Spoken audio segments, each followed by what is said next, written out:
कहते हैं अति किसी भी वस्तु की सही नहीं होती, चाहे वो दौलत हो, शोहरत हो, चाहे रूप लावण्य। एक लड़की अपने जमाने में इतनी खूबसूरती को प्राप्त हुई कि उसकी एक झलक पाने के लिए लोग अपने जीवन भर की पूंजी लुटाने को तैयार थे।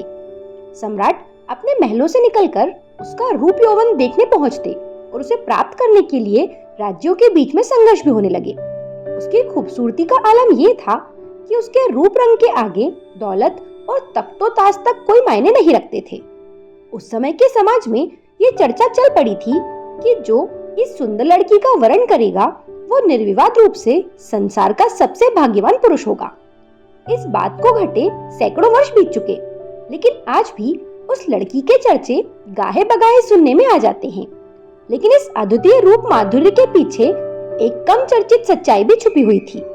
आम्रपाली की कहानी, जिसे वैशाली की नगर वधू बना दिया गया था, ये भारत के इतिहास की सबसे चर्चित कहानियों में से एक है।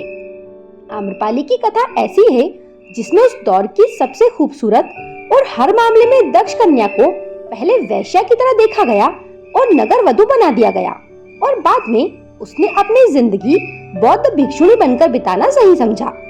आम्रपाली के असली माता पिता कौन थे, इसके बारे में कोई जानकारी किसी भी दस्तावेज में नहीं है। कहानी के मुताबिक आम्रपाली वैशाली नगर के एक गरीब दंपति को आम के पेड़ के नीचे मिली थी। नवजात बच्ची को इस तरह से देखकर उस दंपति ने उसे उठा लिया और आम के पेड़ के नीचे पड़े होने के कारण ही उसका नाम आम्रपाली रख दिया गया। आम्रपाली के घर में धन आदि नहीं था, लेकिन फिर भी उसके माता पिता ने उसके लालन पालन में कोई कमी नहीं छोड़ी।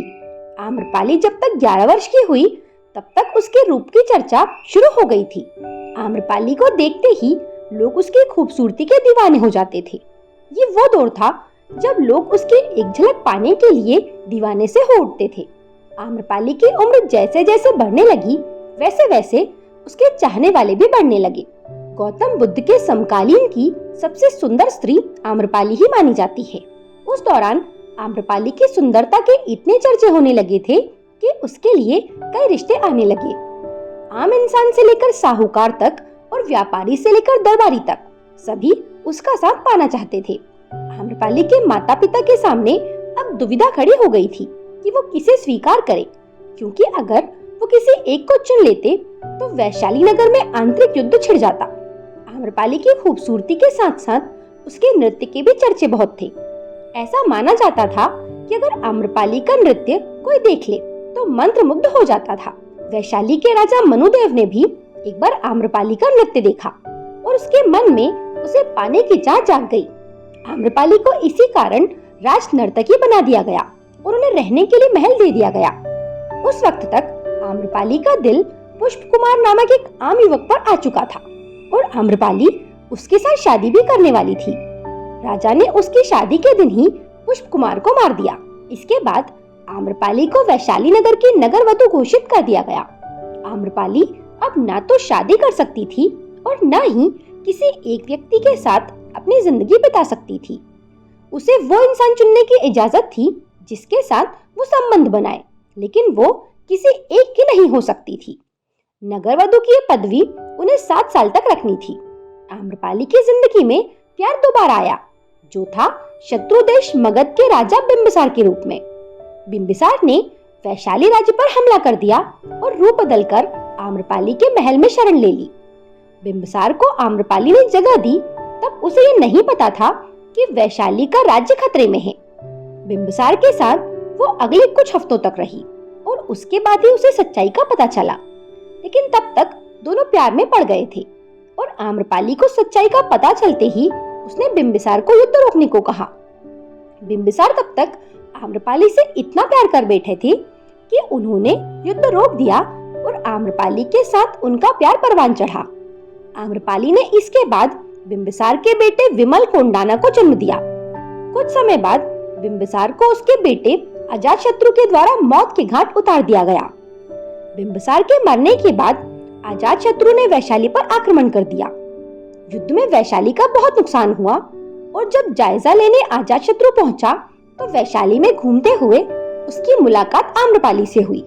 उसे देखते ही अजातशत्रु उसके प्यार में पड़ गया। आम्रपाली को भी वो पसंद आया, और तब तक उसे ये नहीं पता था कि ये बिंबिसार का बेटा है या बिंबिसार को मारने में इसका हाथ है।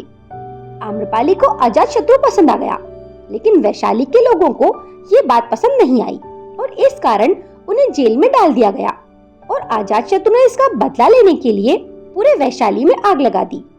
इसके बाद जब ये बात आम्रपाली को पता चली तो वो बहुत नाराज हो गई। उसने अजातशत्रु से नाता तोड़ लिया। इसके बाद आम्रपाली को एक बौद्ध भिक्षु से प्यार हो गया। उस वक्त उसने भिक्षु को लुभाने की बहुत कोशिशें की, लेकिन बौद्ध के धार्मिक ज्ञान के आगे आम्रपाली नतमस्तक हो गई और खुद बौद्ध भिक्षुणी बनने का फैसला ले लिया। हालांकि कुछ कथाएं ये मानती हैं कि आम्रपाली को महात्मा बुद्ध से ही प्यार हो गया था, लेकिन इसका कोई ठोस प्रमाण नहीं है। माना जाता है कि आम्रपाली पहली महिला बौद्ध भिक्षुणी थी, जिनके बाद अन्य महिलाओं ने भिक्षुणी बनने का फैसला लिया और इस तरह आम्रपाली को आखिर में जाकर शांति प्राप्त हुई। अपनी पूरी जिंदगी में आम्रपाली ने बहुत दुख देखे और हमेशा उनकी खूबसूरती ही हर समय उसकी खुशियों के आड़े आई। आम्रपाली की ये कहानी आपको कैसी लगी मुझे कमेंट करके जरूर बताएं। मेरे साथ बने रहने के लिए आप सभी का धन्यवाद।